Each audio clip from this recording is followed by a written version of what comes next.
होय, मी काय करते, कोणाशी बोलते हेच पाहिजे तुला. तूच सांग, मी तुला दिवसभराचे मेसेजेस किती करतो आणि तुझ्याकडून रिप्लाय मिळतो फक्त 2 शब्दात. माझं मन, माझं करिअर, त्यासाठी स्वप्न हे नकोच आहे रे तुला. हे महत्त्वाचंच नाहीये तुझ्यासाठी.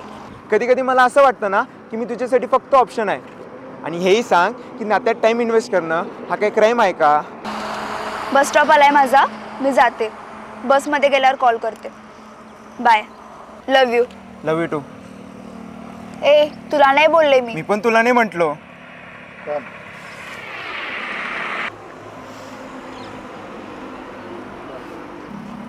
तुम्ही मुलं खूप पॉझिटिव्ह असता का रे? प्रेम म्हणजे काय सीसीटीव्ही कॅमेरा आहे का? आणि तुम्ही मुली व्हॉट्सअपवर ब्लू टिक आली तरी रिप्लाय द्यायचा नाही, पण इन्स्टावर स्टोरी टाकायला मात्र 2 सेकंद लागतं बरं का. तुम्ही मुलं म्हणता ना मला ड्रीम गर्ल, मग तीच ड्रीम गर्ल स्वप्नाच्या राखेत कुठे आहे? मला प्रेम हवं होतं, पण मिळालं काय? बंधन.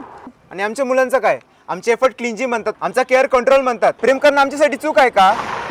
तुमच्या मुलांचं लॉजिक भारी आहे की तुझ्यासाठी मी दारू सोडली, पण तेच परत हँगआउट प्रेमात आणतात.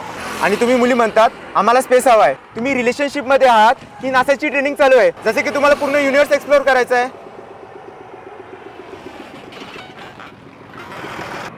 आपण एकमेकात हरवलो पण एकमेकांना सापडलो नाही. आपण प्रेमाची स्वप्न पाहिली पण ती कधी जगायलाच शिकलो नाही.